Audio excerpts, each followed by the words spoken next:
Siapa yang mau Cindy Cantika Putri Hukum? Apa dong bro? Cerita Cindy. Halo. Wadah. Pegang tangan saya mbak, pegang tangan saya. Apa saya bilang? Apa saya bilang? Jeder. Saya nggak bisa edit, saya nggak punya editor. Cerita Cindy. Hai Sinilisius, apa kabar? To the point Sinilisius, kamu tuh banyak uang ya? Sinilisius ini kaya-kaya ya? Pertama kalinya saya buat giveaway, gak ada yang ikut satupun. I mean in this economy ya, biasanya orang-orang melakukan segala cara untuk mendapatkan uang, walaupun kecil. Saya giveaway 500.000 menerikan suara soang, gak ada yang ikut. Bang, udah bang.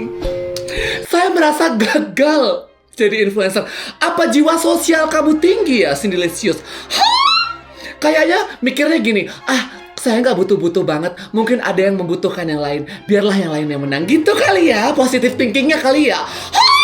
Tentunya terima kasih yang sudah ikutan kompetisinya Cindy. Saya terharu sekali, walaupun nggak ada yang benar suara soangnya. Nanti saya umumkan siapa yang menang ya, tergantung mood saya aja. Udah, kita mulai cerita pertama. Halo Kak Cindy Cantika Putri, sembunyikan identitas saya ya. Saya hanya ingin berbagi pengalaman pahit selama bekerja di salah satu perusahaan swasta di Kalimantan Tengah sana. Dulu saya bekerja sebagai petugas keamanan atau security di perusahaan tersebut. Awal mula saya bekerja, semuanya terasa baik-baik saja, Cindy. Lingkungan kerjanya terlihat kondusif, rekan kerja ramah, dan atasan pun masih bersikap sopan serta profesional. Setelah 1 bulan pertama, saya merasa nyaman dan berpikir ini tempat kerja yang ideal, Cindy. Tempat di mana saya bisa bekerja dengan tenang tanpa tekanan ataupun drama-drama. Namun, seiring berjalannya waktu, mulai tampak berbagai kejanggalan, Cindy. Rekan sesama security yang sudah lama bekerja di sana mulai bercerita bahwa perusahaan ini sudah lama dikenal dengan drama internal yang tidak ada habisnya, Cindy. Mulai dari persaingan tidak sehat, saling menjatuhkan, hingga hubungan gelap antara karyawan, Cindy. Sebenarnya nggak mengagetkan sih ya, kayak di setiap perusahaan atau setiap tempat kerja pasti ada hal-hal seperti ini. Tapi saya pengen simak dari sisi kacamata security. Awalnya saya mengira semua itu hanya gosip kantor biasa, tapi lama-kelamaan semua terbukti benar. Di balik citra profesional perusahaan, ternyata ada banyak kisah yang jauh dari etika kerja. Beberapa atasan menjalin hubungan terlarang dengan sekretaris maupun staf bagian sales, Cindy. Padahal mereka semua sudah berkeluarga, memiliki istri dan anak di rumah. Pemandangan seperti ini sudah menjadi rahasia umum di kalangan karyawan, Cindy. Namun, tidak ada yang berani menegur karena takut kehilangan pekerjaan. Bayangkan di Kalimantan Tengah. Nggak jadi. Kondisi ini diperparah dengan pergantian HRD. Nggak mau rekrut saya sebagai HRD profesional. Cuti nggak boleh, izin sakit nggak boleh, terlambat nggak boleh, gaji tepat waktu tidak boleh. Perfect kan saya sebagai HRD? Semuanya boleh kalau kita bestie. Dulu HRD lama dikenal ramah, adil, dan selalu terbuka mendengarkan keluhan karyawan. Namun entah mengapa, beliau tiba-tiba dipindahkan ke divisi lain tanpa alasan yang jelas. Posisi HRD kemudian digantikan oleh sosok baru yang sok akrab di depan, Cindy, tetapi sangat toksik di belakang. Ia selalu memanfaatkan jabatannya untuk menekan dan mencari kesalahan kecil dari karyawan. Emang anjingnya kayak begini pasti ada setiap perusahaan. Kenapa sih? Salah satu hal yang membuat saya merasa heran adalah kurangnya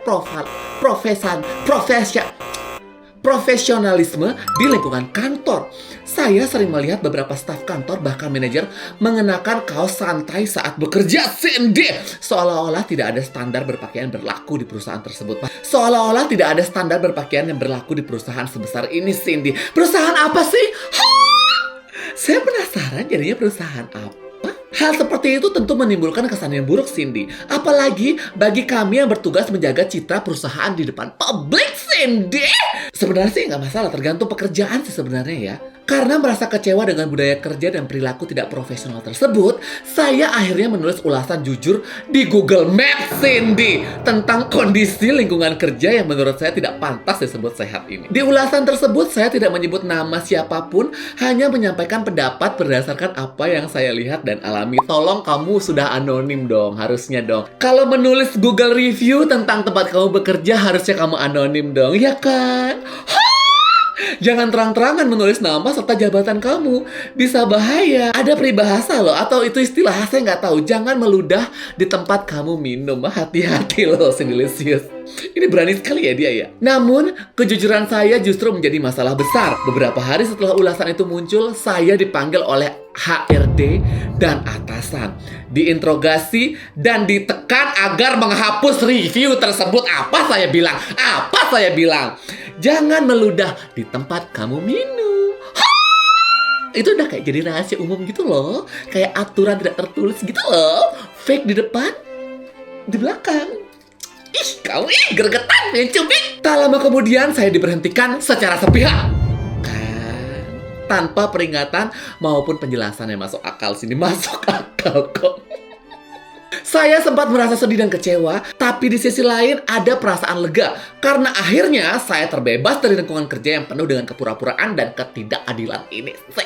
Di perusahaan itu, profesionalisme hanya topeng, sementara moral dan etika sudah lama ditinggalkan. Dari pengalaman ini, saya belajar bahwa tidak semua tempat kerja layak untuk dipertahankan hanya demi gaji. Kesehatan mental, harga diri, dan integritas jauh lebih berharga, Cindy. Semoga pengalaman saya ini bisa menjadi pelajaran bagi siapapun yang sedang berada di suatu... Semoga pengalaman saya ini bisa menjadi pelajaran bagi siapapun yang sedang berada di situasi yang serupa. Jangan takut untuk meninggalkan lingkungan toksik, karena di luar sana masih ada tempat kerja yang menghargai kejujuran, profesionalisme, dan kemanusiaan. Waspadalah, waspadalah. NB, sekarang saya sudah lulus kuliah dan bekerja di tempat yang jauh lebih profesional dan menghargai manusia, Cindy. Pesan moral dari cerita ini adalah Cindy, saya suka, pertama-tama saya suka sama integritasnya dia yang tinggi, yang rasa profesionalismenya yang tinggi. Tapi kalau sudah profesional, seharusnya kamu tidak mencampuri urusan pribadi orang-orang yang ada di situ ya, seharusnya ya. Pesan moralnya apa sih, Delicious? Jangan meludah di tempat kamu minum. Selama kamu masih minum di tempat itu, jangan kamu ludah, kencingi, atau beraki. Pindah dulu ke sebelah sana. Nanti kalau kamu sudah minum di tempat yang baru kamu tempat itu. Harusnya kamu nulis Google review ketika kamu sudah pindah tempat kerja, tahu? Yang perlu diingat, Sinilisius, dunia ini tidak selalu bekerja sesuai dengan keinginan kita. Kadang kita punya prinsip A, tapi dunia isinya kontol. Jadi gak nyambung A dan kontol. Lanjut yuk ke cerita kedua. Hai Cindy, aku mau bagi-bagi cerita. Nanti tolong jangan sebut nama aku ya. Ini dimulai dari awal bulan Agustus, waktu zaman-zaman PKKMB. Apa itu? Waktu itu aku masih sama teman-teman baru di kampus kita ke FM. Di situ aku ketemu dia, Cindy. Kita bercanda-canda. Pokoknya asik deh, Cindy. Dia ini siapa? Dia dosen kah atau apa? Setelah pertemuan kita itu, kita jadi sering chatan, Cindy. Sampai sering slip callan. Terus pas mau PKKMB, aku mulai ngekos nih, Cindy. Nah, dia ini tuh emang orang asal Tangerang. Ya, pokoknya kampusku daerah Tangerang sana, Cindy. Karena aku sudah mulai ngekos, jadi dia sering ngajak aku main, Cindy. Main? Main yang mana dulu nih? Kuda-kudaan? Atau main jelangkung? Main apa dulu nih? Pokoknya tiap hari nih aku selalu dijajanin gitu. Sebagai anak kos, aku sangat main baiklah, main ke mall, main keluar, Sinilisius. Sebagai anak kos itu sangat menguntungkan, Cindy. Pokoknya kalau mau pulang perutku harus tetap kenyang. Mantap banget nggak tuh, Cindy? Katanya. Dan dia ini tipe aku banget. Apa nggak kelepak-kelepak tuh, Cindy? Katanya dia. Sinilisius yang birahi lagi. Sebelum lanjut, jadi kita bayangkan nih tokoh utamanya adalah cewek dan yang dia ini adalah cowok ya, cowok provider ceritanya. Lanjut Cindy, pokoknya kita itu selalu berduaan Sin. Orang-orang ngeliat kita kayak orangnya pacaran, padahal enggak. Nah, sampai awal bulan September, aku ini di DM sama orang. Bukan sama satu orang doang Cindy. Ada banyak sekali. 3 orang doang Sin. Ada banyak sekali 3 orang doang. Kamu kayak influencer tau gak sih? Influencer biasanya kayak gini, "Hai guys, banyak banget yang DM aku nanyain skincare aku apa." Padahal yang DM cuma 2 orang, tapi katanya banyak banget. Sama kamu, apa kamu influencer? Ada 3 orang sih Cindy. Nah, 3 orang ini yang nge-DM aku dan bilang aku kalau aku ini adalah seorang pelakor Cindy. Jeder. Waduh, aku kaget dong. Ada apa ini? Aku pelakor? Maksudnya apa Cindy? Lanjut lagi nanti Cindy, aku mau makan mie ayam. Suka ya ngirim cerita setengah-setengah begini? Semoga keselak mie ayam kamu. Lanjut Cindy, baik. Terus salah satu akun yang DM aku bales dong. Aku tanya, maksudnya gimana ya kak? Kok aku dibilang pelakor? Ini orang bilang kalau cowok yang lagi dekat sama aku ini masih punya pacar dan baru putus kemarin. Masih punya pacar tapi baru putus kemarin. Apa nggak siap aku Cindy Cantika Putri? Terus aku say sorry deh ke orang yang DM aku itu. Di situ aku terus terang kalau cowok yang dekat sama aku ini bilangnya udah putus tahun kemarin sama mantan-mantannya Cindy. Abis itu aku disuruh chat ceweknya langsung. Aku dikasih tuh IG ceweknya. Tanpa pikir panjang, aku langsung DM dan sama dia langsung dibalas hari itu juga Cindy. Di situ aku say sorry banget ke dia. Aku bilang aku nggak ada niatan buat ngerusak hubungannya gitu. Karena aku sendiri nggak tahu kalau cowok itu ternyata masih punya pacar Cindy. Terus Cindy yang gongnya lagi adalah itu cewek bilangnya kalau aku ini selingkuhan keempat. Oh my god, keempat! What the fuck, Cindy? Saya kenapa sih ya? Saya ada kelainan apa ya gitu mungkin di otak saya? Kayaknya saya harus periksa deh. Semenjak saat itu Cindy, aku langsung ngomong ke cowok ini kalau aku tuh udah tahu semuanya. Dan jelas aku langsung memutuskan buat gak mau ada hubungan atau interaksi apapun sama dia lagi Cindy. Tapi Cindy, bukannya cowok itu tahu malu, dia malah sering isengin aku Cindy. Dan juga sering manggil-manggil aku tanpa ada tujuan yang jelas. Udah, gitu aja. Makasih ya Cindy Cantika Putri. Saya pikir bakal gimana pak. Tapi gak apa-apa. Ini adalah slice of life lagi ya dari seorang Cindylicious di luar sana. Ternyata memang hal-hal seperti ini tuh nyata dan ada gitu ya. Laki-laki yang memang mengoleksi perempuan. Pesan moralnya apa Cindylicious? Jangan lupa background check daripada kamu dibilang lanjut yuk ke cerita ketiga. Halo Cindy, aku mau bikin cerita. Untuk cerita, maksudnya ngetik kali ya. Untuk cerita Cindy. Kenalin, aku Neng, nama samaran. Tahun 2014, aku berpacaran dengan pria sebaya dengan aku. Namanya Zaki, samaran juga. Singkat cerita, setelah setahun berpacaran, aku kembali bekerja di toko roti di sebelah retail tempat Zaki bekerja. Satunya F&B, satunya retail. Baiklah. Di sebelah toko aku bekerja, ada cewek yang bekerja di restoran sebelah toko aku. Di sebelah toko aku bekerja, ada cewek yang bekerja di sebelah udah. Nama cewek ini adalah Upi. Samaran nggak? Ini nggak ada tulisan samaran nih soalnya. Kita anggap samaran. Aku sering mergokin mereka berpapasan, Cindy. Kadang mereka mengobrol dan ketawa di depan toko aku bekerja. By the way, toko aku ini pakai kaca jendela ya, yang ada pintunya bentar. Emang kalau pas-pasan sama ketawaan di depan toko kamu, kenapa? Cemburu kah? Singkat cerita, setiap aku pulang kerja atau sebelum bekerja, aku sering ke rumah Zaki. Kadang aku masak, nyuci piring, bahkan nyuciin baju sekeluarganya Zaki. Sekali lagi, baju keluarga Zaki. Kamu pacaran kan? Belum jadi istri. Ternyata gak semua Cindylicious itu pintar dan menggunakan otak ya. Hey, otak kalian tuh ada 2 ya, kiri dan kanan. Manfaatkan dengan baik ya. Sudah punya 2 otak, masih aja bodoh. Ya, aku emang sebego itu dan setolol itu, Cindy. Ketawa sendiri dia. Pas lagi nyuci piring, si Zaki nyuci piring, nyuci baju.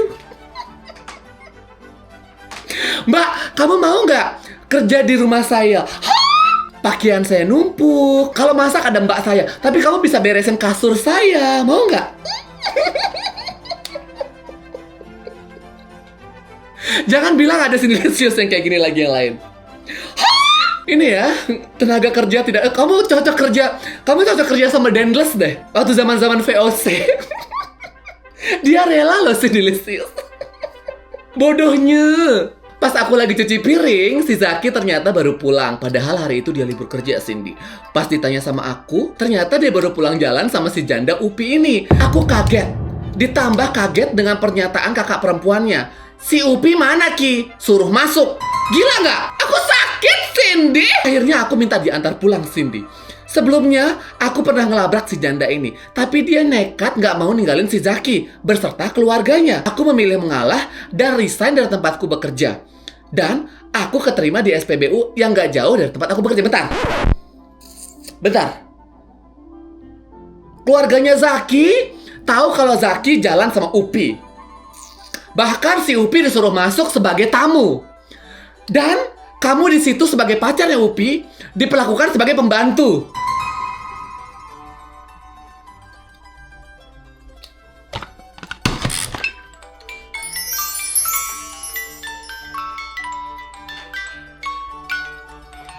Mungkin keluarganya Zaki gak butuh mantu, tapi butuh pembantu.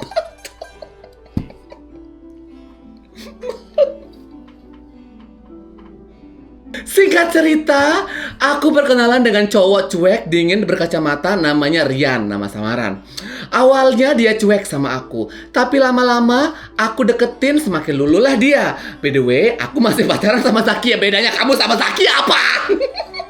Jangan bilang sekarang kamu juga cuciin bajunya Rian, cuciin piringnya Rian.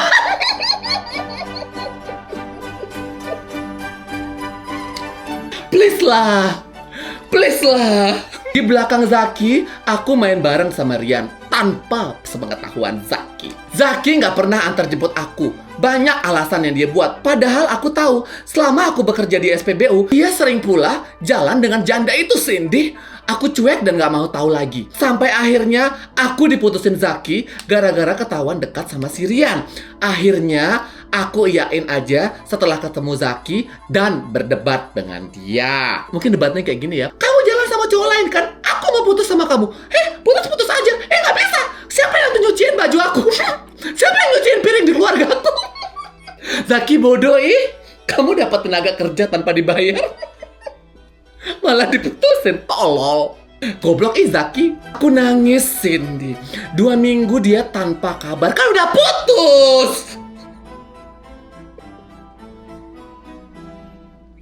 Dan akhirnya aku jalan dengan Rian.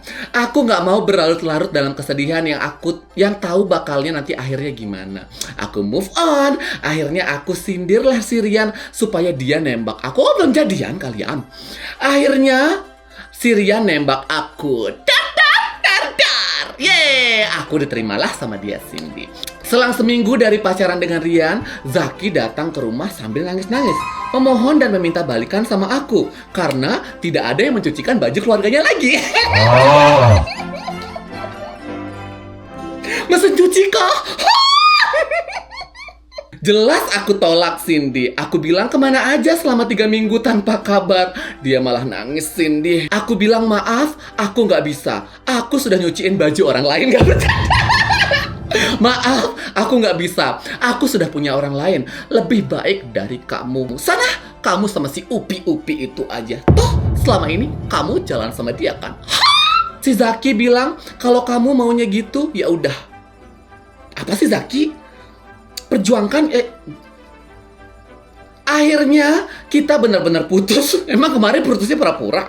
Aku bahagia dengan pilihanku, Cindy. Dia nangis-nangis dengan air mata buayanya, Sete. Aku nikah tahun 2021 dengan Rian. dan menjadi pejuang garis 2. Tapi aku bahagia Cindy dengan Rian. Dan dengar-dengar Zaki udah nikah dengan pilihannya, bukan dengan si Upi-Upi itu Cindy. Dan aku dengar rumah tangga mereka hampir retak Cindy. Tapi aku nggak tahu kabarnya bagaimana lagi. Biarlah kita berada di jalan masing-masing sekarang. Happy ending. Pesan moral yang bisa diambil dari cerita ini Cindy-licious, belilah mesin cuci sebelum kamu mencucikan baju calon suamimu. Tapi kan Cindy itu tuh salah satu bentuk rasa sayangnya dia ke Zaki dan keluarganya. Masih pacaran sudah kayak begitu. Lanjut ya cerita keempat. Halo Nyai Cindy Cantika Putri. Tolong ya Cindy-licious, nama saya tuh Cindy Cantika Putri. Saya lihat di TikTok ada yang bilang Cindy Fatika Sari. Siapa? Ada lagi Cindy Kartika Putri. Siapa? Orang tua saya sudah gorok ular ya untuk nama saya. Jangan sampai diganti jadi kodok. Aku mau cerita nih tentang teman aku Cindy. Jadi aku bestian sama dia selama 4 tahun Cindy. Saat lulus SMA dulu kami itu pisah kota. Dia tetap di kota M dan aku merantau karena beda kampus. Waktu semester 2 aku ada dengar cerita kalau dia lagi dekat sama cowok. Dan si cowok ini dari cerita dia adalah cowok-cowok tipe-tipe yang mencari kesempatan dalam kesempitan Cindy. Menurut pandangan aku ya. By the way Cindy, aku dan temanku ini anak fatherless. Kami punya ayah tapi peran mereka itu gak pernah ada. Makanya kami bisa bestian. Oh oke, paham. Kita menuju serius Cindy-licious. Nah, tapi karena kegiatan kampus aku begitu padat, aku jadi sering lupa balas chat atau baca chat dia. Alhasil, dia keseringan kesepian Cindy. Lalu, pas liburan semester, aku memutuskan untuk pulang. Dan tahu nggak Cindy, waktu kami ketemu, dia cerita kalau dia udah nggak perawan lagi. Astagfirullahaladzim. Aku yang kayak, hah? Gila kali lo ya? Aku aja yang merantau, masih perawan? Dan aku tanya sama dia, gimana rasanya nggak bercanda? Dan aku tanya sama dia, orang tua dia tahu nggak? Dan gongnya lagi, ternyata nggak tahu Cindy. Terus dia tuh kayak minta tolong gitu sama aku buat bantu nyari ini cowok.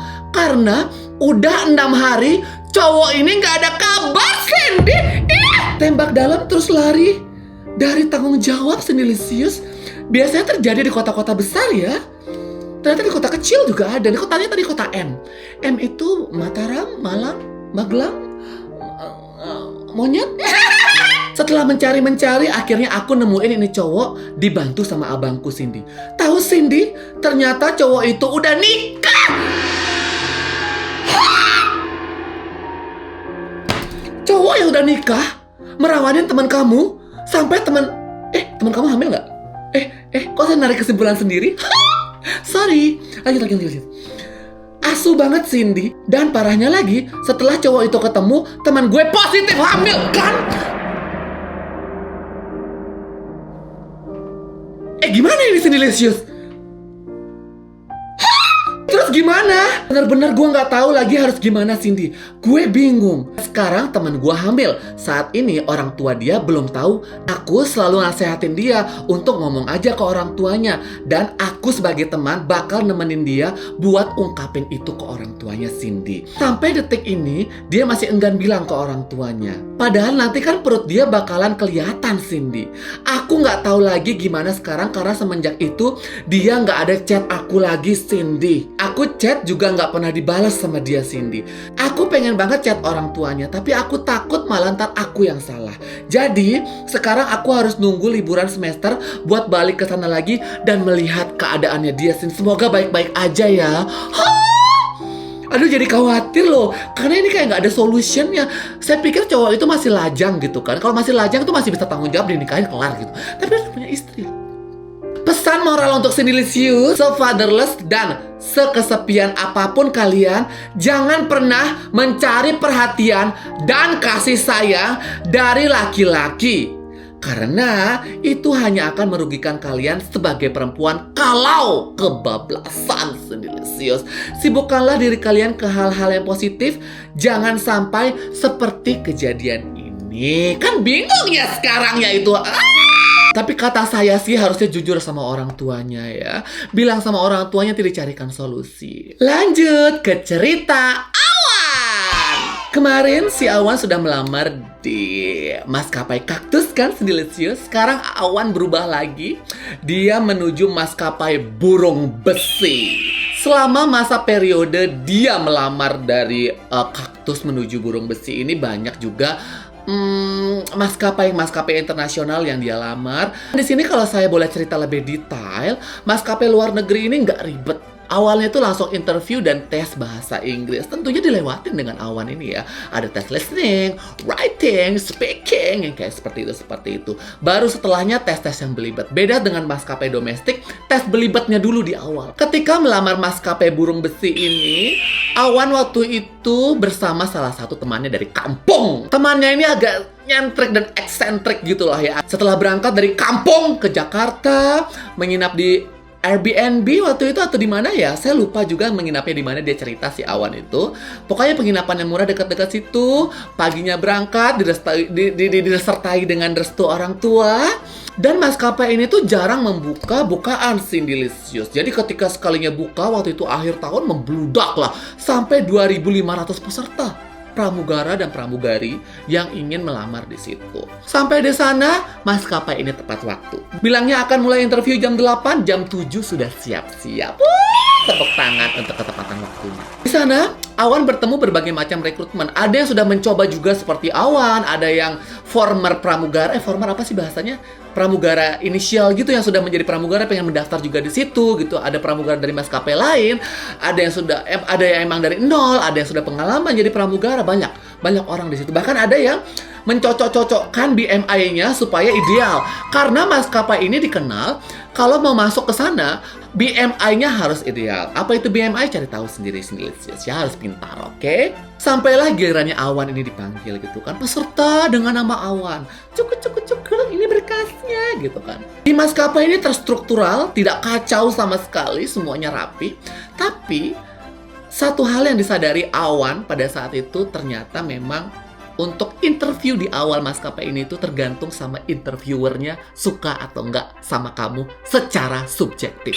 Terserah prestasi kamu di sini apa, terserah isi dari dokumen kamu itu apa, kalau interviewernya nggak suka sama kamu nggak akan terima. Kenapa bisa ngomong gini? Karena pengalamannya Awan waktu itu ditanya ini itu, diukur tinggi badannya dia, diukur berat badannya dia, BMI-nya dia sudah perfect dan sesuai. Tapi interviewernya bilang BMI-nya tidak sesuai. Gini ya, Awan tuh tidak bodoh ya. Tentunya dia sudah melakukan riset sebelumnya bahwa tinggi badan sekian, berat badannya harus sekian supaya BMI-nya ideal. Tapi interviewernya karena tidak suka secara subjektif sama Awan, dia bilangnya BMI-nya tidak sesuai. Dan untuk menolak Awan secara halus, dia ngomongnya begini. Kamu nge-gym ya? Awan bilang, iya saya nge-gym. Badannya besar banget soalnya. Sorry ya, kita nggak mencari satpam di sini. Kita mencarinya pramugara.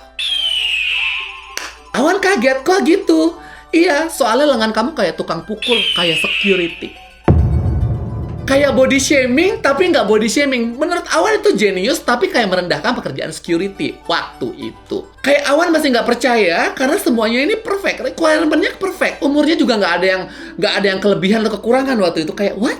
Cuma gara-gara lengannya gede, segede security, dan memang dari situlah Awan sadar bahwa penilaian di sini tuh sangatlah subjektif.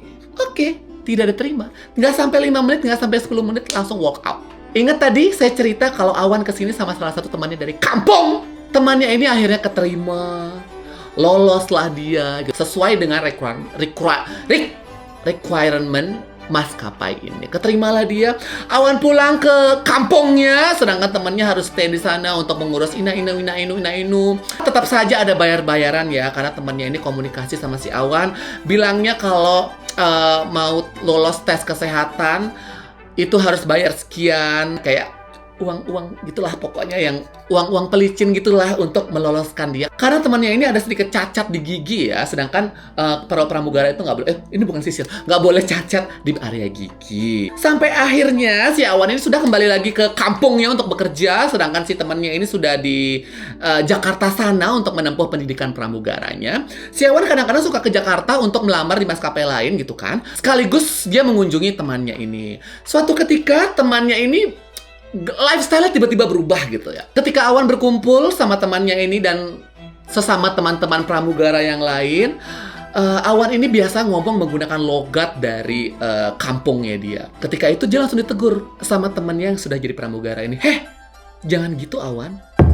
Di sini pakainya lo gue. Jangan pakai aku kamu atau saya kamu. Pakai lo gue. Biasain lidah kamu. Oke, baiklah orang kota.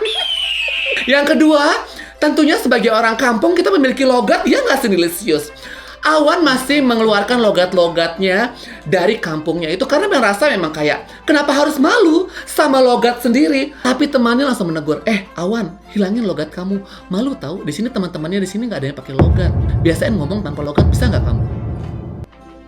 Oke, orang kota. Dari situ Awan langsung ilfilnya kayak what? What is that? Kenapa kamu malu sama logat kamu? Orang Medan di Jakarta pakai logat Medan nggak masalah. Orang Bali juga pakai logat Bali, di sini nggak masalah. Kenapa aja kamu? Kemudian setelah itu Awan ilfil, pulanglah dia dan tidak mau komunikasi sama orang itu lagi ya. Masalah yang lain tidak akan diceritakan secara detail. Intinya tidak mau berkomunikasi sama dia, kayak ilfil. Kotanya ngampung banget sih dia. Singkat cerita, kemudian Awan pindah ke Jakarta untuk merintis karir barunya yang dia sukai sampai sekarang. Dan tentunya tidak ada kabar lagi kan dari temannya yang sudah star syndrome itu. Ada kabar sedikit katanya dia sudah dipecat dari maskapai itu. I don't know, I don't care. Awan don't know, Awan don't care. Tapi ketika Awan pulang kemarin ke kampung halamannya, Awan sih punya sahabat gitu kan. Sahabatnya anggap saya namanya si A. Si A ini ngomong sama Awan, Awan, ingat nggak teman kamu yang melamar di maskapai burung besi? Iya, emang kenapa? Kamu kenapa nggak temenan lagi sama dia? Oh, emang sudah nggak sejalan pikirannya sama dia. Emang kenapa? Iya, dia bilangnya kalian nggak temenan gara-gara Awan iri. Soalnya dia sukses keterima di maskapai burung besi.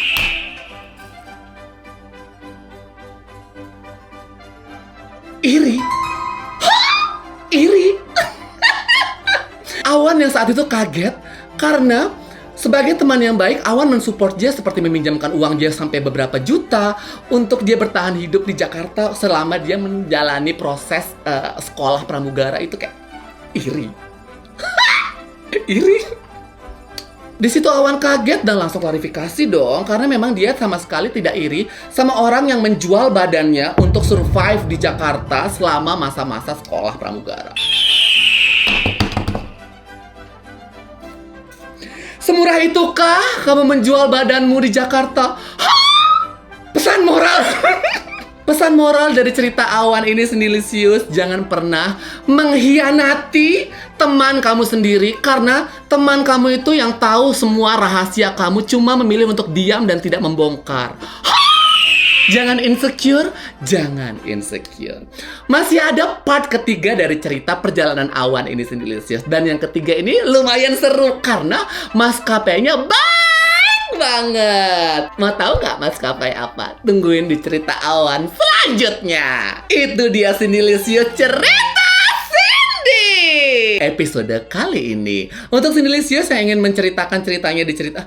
Untuk Senilisius yang ingin diceritakan ceritanya di cerita Cindy, kirimkan aja di DM Afan Putra Afan 24, DM Instagram Afan Putra Afan 24. Ketika rapi, jangan lupa salam sama Senilisius. Di sini semua cerita akan diceritakan dan pencerita tentunya akan dirahasiakan identitasnya, karena nggak semua orang pengen tahu siapa kamu. Ya sudah, sampai ketemu lagi di cerita Cindy selanjutnya.